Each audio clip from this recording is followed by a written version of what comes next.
Welcome to the MarTech Matrix, the podcast that cogently uncovers the business problems each tech company was built to solve.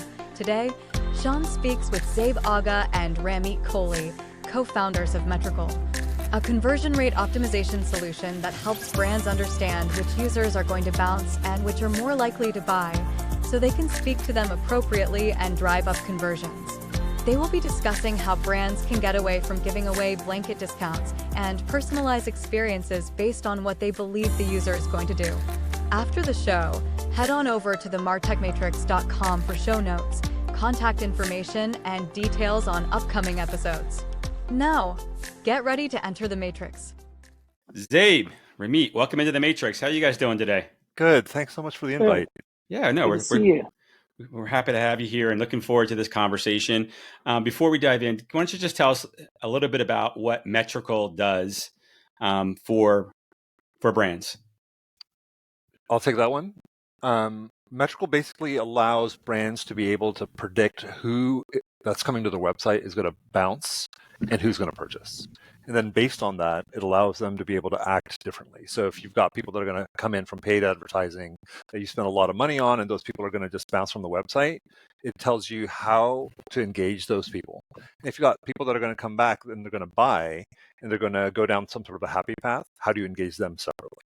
Okay. So I just wanted to add, the main goals for us are increasing incremental revenue, preserving margin, and increasing customer loyalty. Okay. So tell it, if I asked you what business problem do you solve for, right? You named off a bunch of different challenges there that brands deal with, and they're all very important, but in an elevator speech, how would you say the problems that you solve for? So I think at a very high level, the bucket that we would fall under, or the umbrella that we're under, is specifically the CRO bucket, more broadly speaking. Okay. But in terms of the more nuanced version of it, it comes down to finding a way of being able to provide a better customer experience for people coming to their site so that everybody doesn't get spammed with the same messages over and over again. And how do you then make sure that you can deliver a higher conversion as a result of more customized and personalized experiences, while at the same point, to what Ramit said, increasing profitability and margin on each one of those orders. Okay. So historically, brands have struggled with bounce rate, right? I mean, 3-4% conversion rate is considered pretty good in our industry, but that means that 95% or more of your website visitors are leaving, many of which they've paid for, right? They paid to acquire. Cost of acquisition is going up. So there might have been a day where it was just cheaper to keep acquiring the same user over and over again, but that's going away. Cookies are going away, which makes it even harder to get them back once they've been there. And then all of a sudden, I mean, maybe it wasn't all of a sudden, but it felt like it to me as a consumer a couple of years ago. All of a sudden, there were these pop-ups. I was getting a pop-up on the homepage, a pop-up on the category pages. Just this morning, I was on a retailer's website on my phone, and I got that wheel, spin the wheel. I don't even know what that does because I've never clicked it. I've always clicked the Xbox, so I'm not sure what it does. But it took up my whole screen. I lost the entire website. Like why? Well, how a brand thinks there's value in that, I don't understand why the brand would ever pop up this wheel to cover their entire website. That must make the CEO of that company cringe. So can you first explain to us why someone does that? And then I'll get into some of my other experiences. Yeah, I think that there's this idea that gamification is going to be something that's really going to entice users to take certain types of action. So if you come to the website and you're probably on your mobile device when you're getting like a full screen pop-up, but if you go to a typical desktop or tablet experience, it's going to take up still half of the page, so a lot of the real estate. But I think the idea that a lot of brands or CMOs or CDOs have is that trying to gamify the experience right out the gate is going to be enough of an enticement for the customer to actually try to move forward. And I think that backfires a lot because in many cases, customers just sort of view that as a huge distraction. If you've got people that are coming there organically and they may be coming because they know what they're looking for. And if you're just going to pop up something in front of their face, whether it's a spin wheel or whether it's an email address, that's probably not the wisest thing to be doing. Yeah. No, it's super annoying too when you go back to a retailer you've purchased from before and it's like, I know exactly what I want and where I want to go. Why are you getting in my way? I always equate these kinds of things to the physical world. When I walk into a store, right? I wouldn't want to be, I don't want to open the door and have someone go, hey, welcome in, spin the wheel, see if you can win a teddy bear or whatever, right? Yeah. Like, I'm not at the amusement park. Like, I'm here to buy something, right? And so why are you getting in the way of that? In fact, you're intimidating me. I might just leave because this is really uncomfortable. Yeah, I think there's a fear though, and it's to some degree maybe an act of desperation that you're seeing more and more of this is because there's so much competition out there now. You're dealing with Amazon on top of that there are a lot of bounces occurring right at the very beginning, at the very top of the funnel.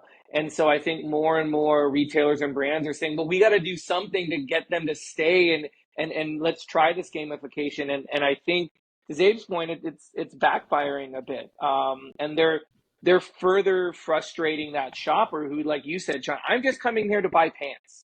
And now I got to play Wheel of Fortune with Pat Sajak. And it's like, what am I doing? Like, right. So. Well, I want to get into how you address the challenge, but I want to say the other thing that drives me insane as a consumer is when I go to a merchant for the first time, and before I can even like scroll, boom, pop up, give me your email address, and I'm like, I don't even know if I want to talk to you. Like, right. It's like going into the bar and going, someone coming, give me your phone number. I'm like, well, let's have a conversation first, right? Like that drives me insane. The only thing worse than that in that experience is when I X out and I go to the next page and it happens again. It's like, I just told you I didn't want this. Why are you doing this? So I'll let you address that. And then I want to hear how you think about how Metrical helps brands accomplish some of the same goals, right, without being annoying. Yeah, so the pop-up thing is ubiquitous. I think almost I would say 85, 90% of the websites you go to, one of the first things that you see is that pop-up that says, give me your email, and now also give me your phone number, right? And we'll give you 10 or 15% off your first order. There's definitely this idea that CRM teams have, which is partially valid, that collecting an email is valuable. There's a long-term value and LTV associated with that email address, and if we have that email address, they're opting into marketing, and we can do repeated marketing to them. The trade-off is that it's a terrible customer experience. I think that at the end of the day, brands need to figure out what that right balance is. If you're that first-time visitor who hasn't scrolled yet and hitting you with that email pop-up, it's probably not the right thing to do. And what brands need to do is be a lot more intelligent about the way that they're thinking about how they want to engage. And to your analogy, you want to have a conversation. You want to spend time. You want to figure out what it is that you want to do before you get to the point of actually like asking somebody for their email address. And that's where Metrical comes in. So what Metrical basically does is that it allows that entire experience of engagement with the customer to be intelligent. Moves away from the idea that you should just spray and pray, ask everybody for their email address maybe once, maybe twice, and moves towards the idea that you want to be a lot more considerate to your customer to provide a better experience, and in the process, get a lot better data. If you're doing a spray and pray approach, everyone's getting these pop-ups for these emails. I know my wife does this all the time, is that she'll get the pop-up, then she'll go and she'll wait for the email to come in, get the coupon, go purchase what she wants, and then unsubscribes. Now, I'm sure they're waiting on a whole bunch of people to just not unsubscribe, and they think that there's a lot of value to that. But if you can get people that are wanting to be engaged from a marketing point of view because they're a loyal customer, that's probably going to be a lot more valuable. So Metrical's value prop fundamentally comes down to much more intelligent engagement with the customer anywhere on the website for delivering the right message to the right person at the right time so that it can help drive that conversion. It moves the people from maybe sitting on the fence into conversion, or sitting on, I'm not sure if I want to buy, to, okay, I do want to buy because there's some sort of enticement here that's good enough for me to actually pull the trigger. Yeah, I think these brands can take a lesson from the B2B marketing world, which is, as a B2B marketer, you value qualified leads above all, right? And when you get garbage, or you get a bad lead, it costs you time and money to get to the point where you realize it's a bad lead, right? So you want to do much as you can up front to validate the lead. And I think the same goes here. Like, maybe I'm not into maybe your product isn't my style if it's a fashion company, right? But I don't know that right away. Sure. Why do you want my email address? You're going to keep sending me email. I'm either going to send it to my spam folder, or I'm not going to open it. And then Google's going to start sending it to spam folder. And that's bad for your email reputation. I think brands aren't thinking through the downstream impact. And then just to add to that, and I'll kick it back to you for your thoughts, the SMS thing, to me, I don't know how long this can last. Like, from now on, every time I get a text message that I did not ask for, it's reported as junk. Yeah. Every time. And sometimes it's local, like a roofing company this morning. I'm like, I didn't ask for this. Like I feel like my phone is my private space. Totally. And to spam me with messages for products I didn't sign up for, I just don't think there's a long-term sustainability there. And I think about the companies out there that do that, and what their game plan is. I don't know, but I'd love your thoughts on that. I mean, the phone thing is actually even, that's a great point about it. Even things that I subscribed to in the past, that, if I made a political donation or something of that type, and they still keep on doing it, if that frequency gets to a certain point, I'm probably sending like 2 or 3 stop messages a day, because they have to stop once they get it. It's getting super annoying. And so that's something that's happening more and more. And to your point, I think people do get sick and tired of it. And then Zabe switches parties and votes the other way. So it's just really bad. It's just really bad. And then, but Sean, your point about MQLs, like marketing qualified leads in B2B, I've actually never thought about it that way. That's super smart, because basically when the B2B world, you're going through a whole funnel before you become a qualified lead. And I think that, your point is that in the B2B world, there's a lot of thought given to how to get somebody to that point and how do you sort of walk them through the baby steps to get there. But in B2C, there's no concept of a funnel, right? They're like, oh, you came, email, qualified MQL, I'm ready to go. I'm ready to start marketing to you. Yeah. And just to be fair, I don't think that all B2B companies got this or get this right. I was speaking to, we're launching a platform to help buyers find solutions, right? And we have this feature where a buyer can ask a vendor a question anonymously, but we're going to share a lot of information about who they are without saying who they are, so that you can tell they're qualified. It's worth your time to answer the question. And I talked to some vendors and they're like, I don't want that. I don't want to answer a question without knowing who the brand is. And I'm thinking, you want to just dump them on, these are the same companies that want me to go to their website and just give them all my information. It's like, what's the value business? What's the value exchange, right? Yeah. You got to be respectful of people's time. All right. So take us through like an ideal customer, and then follow that with an example of one of those ideal customers, and how you engage with them, right? What was the problem they came to you with, and how did you go about solving it? Take us through the whole journey, but let's start with who do you want to work with? Yeah, qualify a lead for you. Yeah, so we have a very clearly defined ideal or best fit customer profile that we actually work to. So for us, where we found a lot of success, where we consistently are able to find that for our customers, we make them huge amounts of incremental revenue, and that we've never lost a customer. They just, I think once they start using Metrical, it's something that they stick with because you can't turn it off. Is that we are looking at customers primarily are in the large apparel or accessory space. Sometimes beauty can be a component of that as well. There are also companies that are pretty heavily dependent on discounts. And that's something that's pretty critical, because there's a lot of websites out there like an Apple or other luxury brands out there that aren't doing discounts. And that's a very different customer experience, as is B2B. And so for us, the vertical that we find works the best are ones where they're discount dependent of some type. We also tend to focus on companies of certain sizes. In the past, we played around with a whole bunch of Shopify companies and just found that those were a bit too small, they had too much churn, or there wasn't enough data for our machine learning models to work well enough. And so we typically look at companies that are about $75 million in e-com revenue and above. We go up to the multi-billion. We've got a couple of very big multi-billion dollar retailers that use Metrical. And then the two other criteria are they have over 1,000 SKUs. There needs to be enough differentiation in the product set and why people come and what they do when they come to the website for the machine learning to be able to do something interesting with it. And then finally, somebody that's basically got about 1 million sessions a month. So that's sort of like the main criteria. So when you break down those, it brings down the data set in terms of prospects for us into a nice round 250 size number. But the benefit of that is that it allows us to be very targeted in our approach. Just like a retailer wants to be targeted with the way that they're working with the visitors to the website, it also helps us to be able to leverage relationships in those companies, case studies in those companies to be able to open new doors for us. Let's clarify or elaborate on one point. When you talk about discounts, I mean, there's the department stores that do heavy discounts. Everything's always on sale. Even Gap, right? 40% off all the time. Like why would you buy anything at Gap that's not 40% off? Because it's always 40% off, right? But what about those retailers, like I think those direct to consumer brands that are willing to give you 15% off for your email address? Is that the type of brand, assuming that they meet the other criteria with the $75 million in revenue? Is that the kind of brand that you want to work with as well? Yeah. Definitely. Remy, you want to take that one?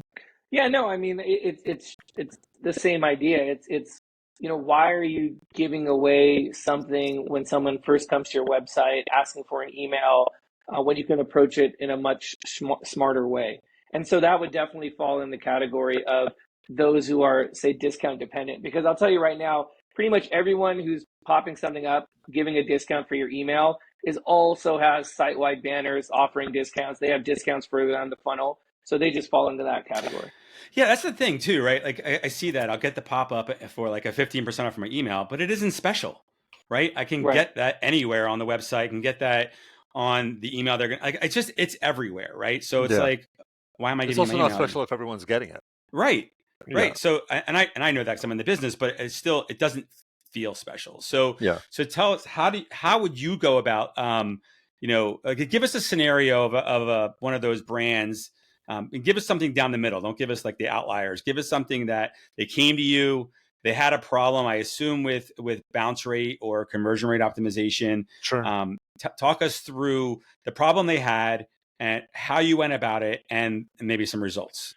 Yeah, so one of our first and largest customers has been JCPenney's.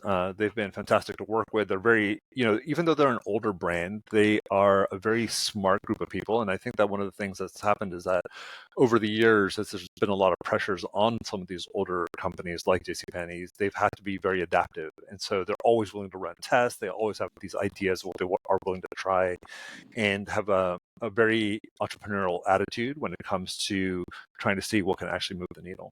So for a company like JCPenney's, I have to keep in mind that JCPenney's used to be public, and now they're private. So I have to be a little bit careful about the kind of data that we share. But at a high level, one of the things that they were looking for was knowing the fact that they've got this huge amount of traffic, both paid and organic, that comes to their website and it bounces, right? They may get down to just the homepage and bounce. They may look at a product listing page and bounce. They may look at PDPs and bounce. They may build a cart and bounce. But fundamentally, like a lot of e-commerce brands, they're just bouncing, happening everywhere, right?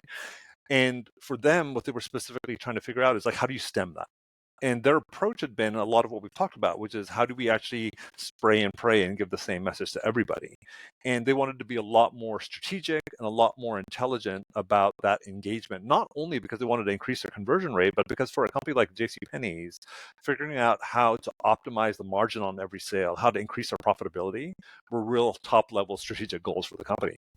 And so what they ended up doing was they started using metrical and our machine learning ability, which, by the way, falls under the umbrella of artificial intelligence, specifically to figure out who do you engage with and what message do you engage with them. So they have been using metrical. In fact, in 2023 alone, they ran over 170 different campaigns using our software with no human work being done by JCPenney's other than saying, look, we want to run this campaign, we want to run this campaign. Once they sort of said what campaign they want to run, our account executives and the software actually does all the work. So there's no lift on the JCPenney side.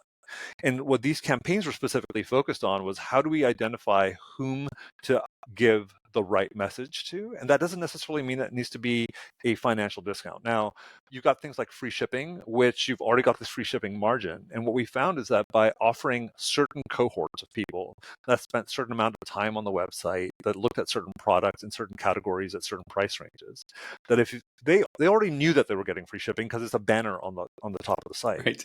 But when you told them that they qualified for free shipping at the right time, even though it was a banner on the website, it increased the conversion rate of that cohort by 13%. Right. Wow. So and on a site like JCPenney's, and given the ICP and the kind of volumes of traffic that we look at, when you're looking at those groups of people and you're driving a 13% increase in the conversion rate for those people, that turns out to be huge numbers in terms of incremental revenue. So for somebody like a JCPenney's, they're getting into six figures of incremental dollars on a daily basis with our software. The other type of things that JCPenney's is able to do is be a lot more A/B testing smart. about those messages. So typically, if they're running a site-wide 40% off campaign, what they can do is that with Metrical, they can say, look, we only want certain people to see that 40% off. But with some other cohorts, depending on how Metrical actually scores them, we want them to get 30, 25, and 20% off. And so we are able to take those cohorts separately, look at their conversion rates. And what that means is that with the data that Metrical collects, we can tell JCPenney's that, look, whenever you've got Sally Jane, who we don't really know, we just know her as, 123, when she comes to the website and she ends up coming in from an Instagram ad and she's looking at a Levi's 501s, that the message that she should be getting is not that 40% off. For that category, for that buyer, for that price point, for that product, she should be seeing 25% off. And we find that we can drive those same conversion levels without JCPenney's having to give away that huge margin. And so they drive that same conversion that they would have with that 40% off. But this case, they get to actually keep all of that margin in their pocket. So a question about that. So Instagram specifically, right? If a user is looking at a product on JCPenney, they came in from Instagram, you know this. Yeah. Why not? Let's say JCPenney has a bunch of influencers running videos on Instagram. And I know there's a lot of companies popping up that are allowing brands to take those influencer content and put it on their website. Why not pop up some of those influencers in a pop-up, showing them that, hey, here's some influencers on Instagram. We know you came from there, but we're not saying that, right? Yeah. They like it. They like this product. They're promoting it. They're talking about it. Watch the videos right there while you're on the website. And that in and of itself might convert somebody without a discount. Yeah. I mean, to us, it doesn't matter the content. For us, we know when to deliver the content, as Zabe said, the right content at the right time at the right moment. So absolutely, and we're actually already doing some of that today in terms of delivering up video reviews, influencer reviews, and things of that nature. So to us, it's just another piece of content that's in our queue, in our engagement engine, that gets queued up and delivered in the right moment. I think that's the right conversation too, because I mean, sure, if you want to be a discounter and give away your money, go ahead. But if you're the CFO of one of these companies and there's another way to go about getting that customer without giving money to them, why wouldn't you want to test that, right? Or why wouldn't you want to do that, at least for the right people? By the way, to your point, Nordstrom actually does this. So if you go to Nordstrom's PDPs, product detail pages, you'll find that for each product, there's actually a video. In this case, it doesn't turn out to be an influencer, but it's usually a sales associate at one of the stores that's specifically reviewing the product, and they do a really, really good job at that. Yeah, it's super powerful, right? I see this popping up more and more because as a brand, you want to keep that user on your site as much as possible, and so why not leverage that content? Yeah, and we do, and we run both financial and non-financial messages through Metrical, so we're already looking at that. I mean, the reality is the financial messaging always does better than the non-financial. Like through Metrical, you'll get an uptick with both. And so going back to our ICP as they described it, I mean, that's why we work so well with retailers and brands that are discount dependent, and we're trying to help them be smarter about it. Because look, we have some retailers and brands that'll come to us and say, I don't want to run any discounts, none at all whatsoever, but I want to see a 50x return from using Metrical. It's like, boy, I wanted the Niners to win the Super Bowl and it didn't happen. So so we're trying to be realistic about it. We're trying to help set the right expectations for our customers. I mean, JCPenney was 100% dependent on discounts, spraying them everywhere. Then they went to no discounts, and it frankly was a disaster. And basically, we are kind of like the Goldilocks story for them, where they figured out just the right amount of discounts to throw out there, doing it in an intelligent way, and then seeing that profitability increase over time. Yeah, so we're now repeating that story with more and more retailers and brands. Certainly brand dependent. I mean, it makes a lot of sense for a retailer, right? Because they're selling other people's brands, so they're going to be less brand focused, right? Because they're a retailer. But if you're a brand and you're worried about your brand image, and you don't want to be a discounter, right? If you're a brand, there are other ways you can be smarter about it. You talked about some of the results, Zabe. How do you show a client that you're driving that incrementality that's so important to justify the partnership? Yeah, I think that's a big question generally for a lot of MarTech, which is that once we install you, how we do actually know that we're getting value from that solution and what's the ROI on that solution. And the approach that we've taken is that basically everything runs as an A/B test. So we always have a holdout group. We always have the different campaigns that are running against those holdout groups. And so you're able to say, okay, well, we know how that holdout group works. And we know that as a result of Metrical's predictions, plus these different types of campaigns and A/B testing, how these campaigns performed, and we're able to just measure those against the control group. And so our incrementality is some pretty basic math, which is that if those people that Metrical engaged with were in the holdout group, minus how well they actually did with Metrical, actually the other way around, but basically just the mathematics of those two groups, that's the incrementality. And sometimes, by the way, we are very transparent with our data. Sometimes those campaigns aren't great. Sometimes we record negative numbers for our customers where once in a while you'll say, hey, we had a really big negative day for some campaign. And one of the things I think that is really important is transparency. In a lot of the MarTech that we've seen so far, I've seen reports from these other companies that do sort of email campaigns and stuff. You look at them, they're like, yeah, we attributed 38% of the sales because of our email outbound. And that's just absolutely unbelievable. It's mostly garbage because they're just sort of saying, because we know that somebody got an email and then that somebody came back. And because they came back, we take credit for that sale, and that's not necessarily true. It's like affiliate, right? It's all over Yeah. again. Like, how do you make sure? We have a new rule on the show that anytime a guest says AI, yeah, I said it already. We're going to call them out on it. You said it already. I think I heard you explain where it's being used, but I'm going to ask you to be very specific at where AI lives in Metrical. Yeah. So our specific brand of AI is more machine learning. And what that means is that we feed our models huge amounts of data about what people are doing on a website. So when Metrical is installed via a pretty simple tag manager JavaScript tag, we collect a ton of clickstream data. There's a lot of it that's proprietary specifically to our models and it's weighted differently, but we look at everything from where do people come from, what products and categories they're looking at, how much time do they spend there, do they build carts, do they not build carts, like all that. That's the data that sort of goes into our machine learning models. And it's all non-PII data. That's a great point. Yeah, we don't collect any PII.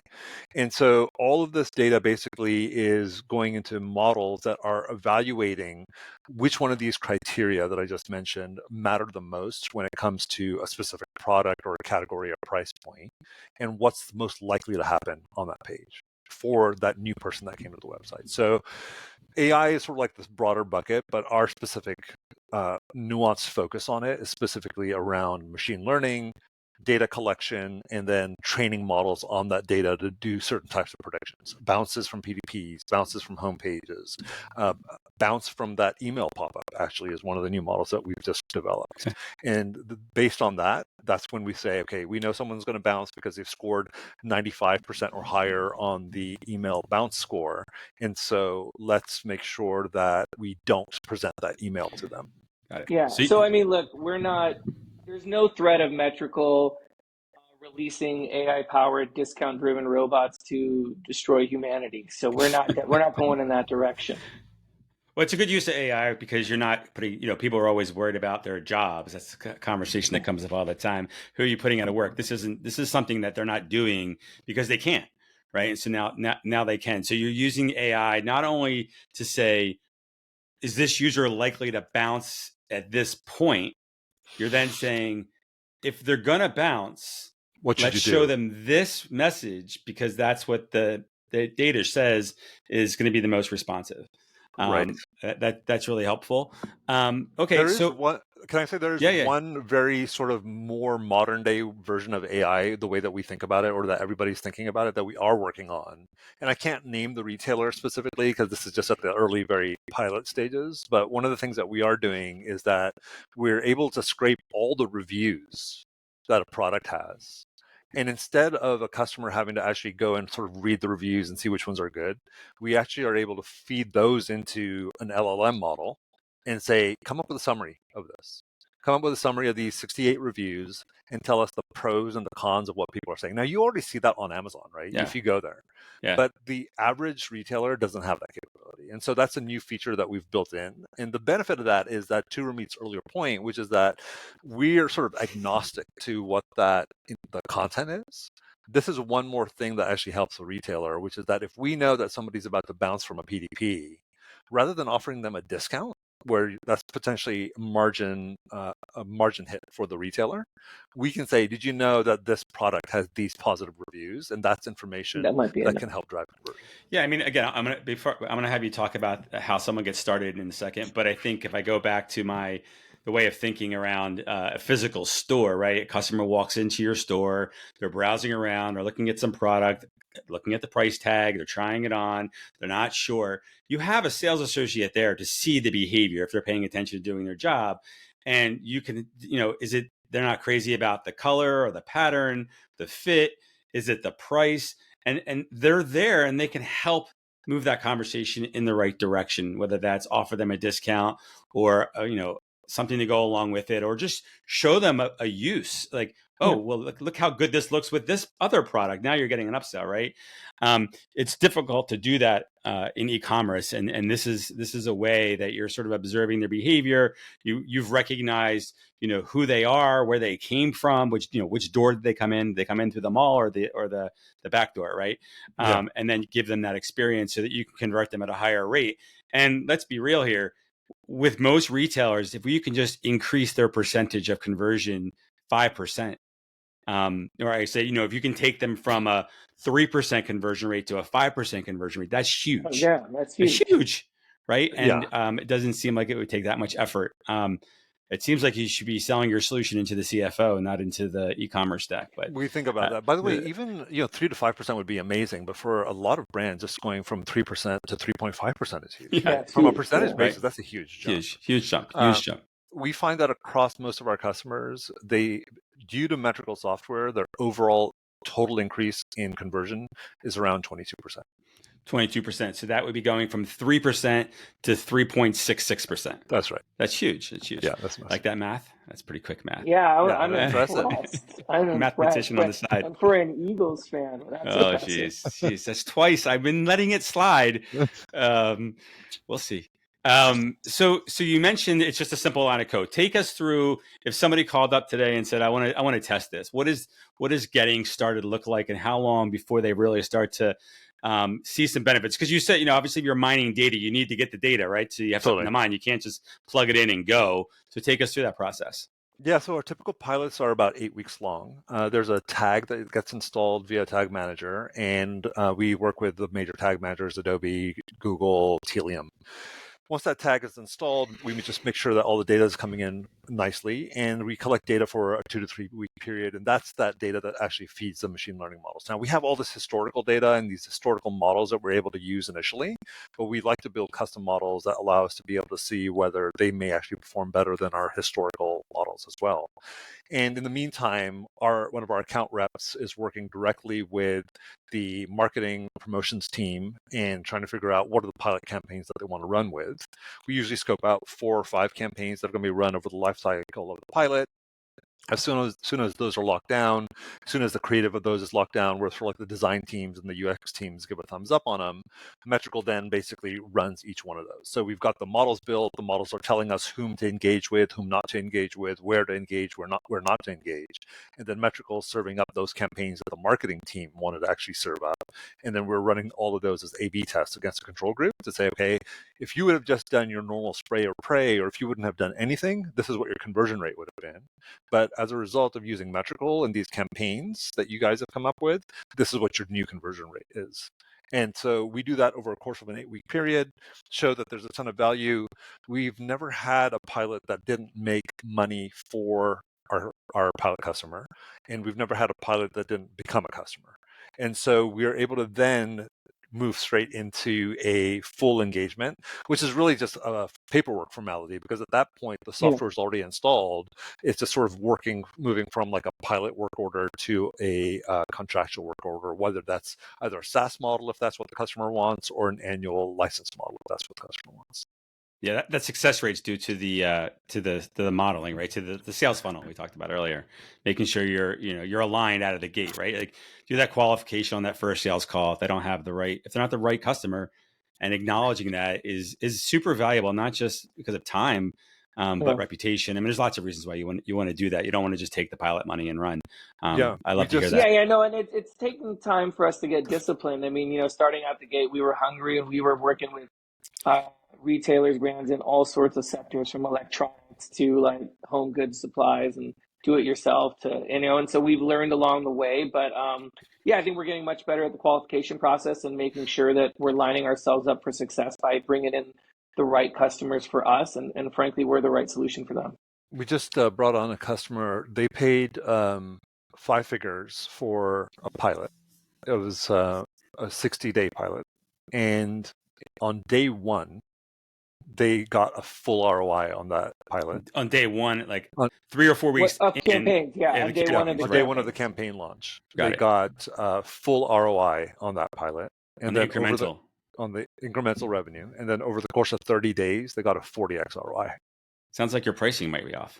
It might be a bit, but then the benefit of that is that it's immediately like, oh yes, we definitely want to be a customer, right? There's why would you? There's you already paid for themselves. Yeah, you paid for the whole license almost. Yeah, you maybe even just say we're going to run the pilot until it pays for itself, and then you got to start paying. Yeah. That might be a better way to go about it. So what's next? We should get out of podcasting and start being our pricing advisor. Yeah, right. Exactly. It's one of the hardest things to do. It takes a while in this business. So is there anything, you mentioned some of the AI modeling. What's next? What's on the roadmap for Metrical beyond what we talked about today? Yeah, so our longer term vision is that basically there's abandonment and bouncing happening in the entire funnel, right? So Metrical started off at the cart because it's an easier one to specifically target. Then we moved up to the PDP levels. But the reality is that there's bounce happening on home pages, on product listing pages, during checkout, all of these different areas, search. And so our vision is that for every single part of that funnel, there's a Metrical solution. There's a solution that knows that, okay, for a homepage visitor, this is their first time visiting, what should the engagement be like, if there should be one at all? And sort of knowing that for every different step in the funnel. And we want to be able to have different predictive models that cover every single phase of every part of the funnel. And Excellent. I know I just talked about us being disciplined, but down the road, we see Metrical working in industries, aside from retail. So travel, hospitality, financial services, insurance, where you'll get like booking abandonment, application abandonment. We've run a few tests and pilots in those industries. They've done really well. Yeah, they went well, but we decided to stay focused on retail and specifically now our ICP. But we definitely see us expanding and growing and jumping into different industries down the road. Excellent. This has been fun to have you here. Very informative. And we'll look forward to having you back on the show someday soon with one of those clients, maybe JCPenney, to talk about their experience with you. So with that, thank you for being in the Matrix, and take care. Thanks so much for the invite. Thank you. It was good to see you again. Yeah, likewise. Take care, guys. Bye.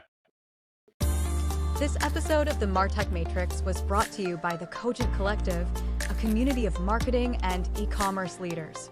Learn more at cogentcollective.com.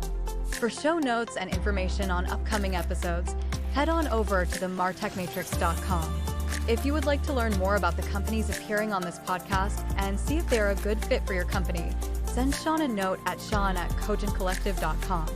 New episodes of the MarTech Matrix podcast will drop every Monday, so be sure to subscribe with your favorite podcast network so you can stay on top of what's happening in the Matrix.